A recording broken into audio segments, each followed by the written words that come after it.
دشمن کے جدید ترین S-400 جیسے دفاعی سسٹمز بھی فتح میزائل کی رفتار اور خاموشی کا مقابلہ نہ کر سکے، کیونکہ یہ میزائل نہ صرف ریڈار ایویژن کی تکنیک سے لیس ہیں بلکہ ان کی پرواز کا انداز بھی روایتی میزائلوں سے مکمل طور پہ مختلف ہے۔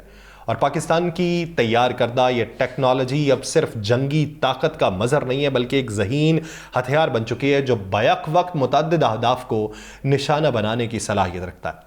ملٹیپل لانچ سسٹم کے تحت ایک ساتھ 8 میزائل داغنے کی صلاحیت دشمن کے لیے نفسیاتی اور عسکری طور پہ ایک بہت بڑی ضرب ثابت ہوتی ہے جو اس کے دفاعی نظام میں الجھن اور شکست کا عنصر پیدا کرتی ہے۔ یہی وجہ ہے کہ فتح میزائل صرف ایک ہتھیار نہیں بلکہ ایک حکمت عملی، ایک برتری اور ایک خاموش لیکن مؤثر وار کا نام تھا۔ پاکستان کا دوسرا وہ ٹارگٹ نہ بنایا جانے والا ایک ہتھ کنڈا، ایک ہتھیار، ایک شاہکار JF-17 تھنڈر، جو نمایاں کامیابی حاصل کر چکا ہے، جس نے پاکستان کی فضائی طاقت کو نئی بلندیوں تک پہنچایا۔ JF-17 تھنڈر ایک ایسا طیارہ جس کا شمار دنیا کے جدید لڑاکا طیاروں میں ہوتا ہے۔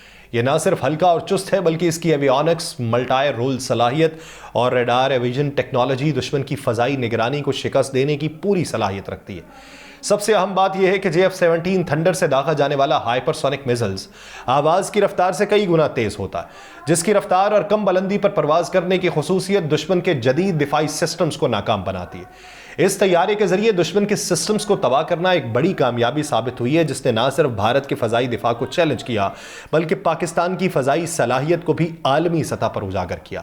یہ تمام ہتھیار، چاہے وہ فتح میزائل ہوں، JF-17 تھنڈر ہوں یا اس کے ہائپر سونک میزائل ہوں یا J-10C ہو، پاکستان کی دفاعی حکمت عملی کا اہم حصہ ہے، اور ہر ایک کی اپنی ایک کہانی ہے جو بتاتی ہے کہ جنگ میں نہ صرف طاقت بلکہ حکمت بھی کامیابی کا ایک بڑا عنصر ہوتی ہے۔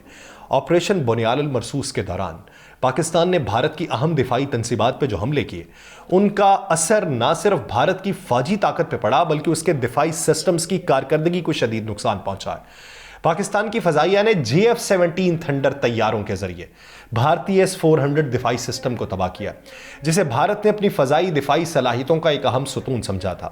اس سسٹم کی تباہی سے بھارت کے فضائی دفاع میں ایک بڑا خلا پیدا ہوا جس نے دشمن کے فضائی حملوں کو ناکام بنانے کی اس کی صلاحیت کو متاثر کیا۔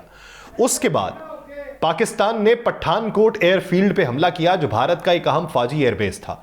اس ایئر بیس کی تباہی سے بھارت کی فضائی قوت کمزور ہوئی اور اس کے فضائی آپریشنز کی رینج محدود ہو گئی۔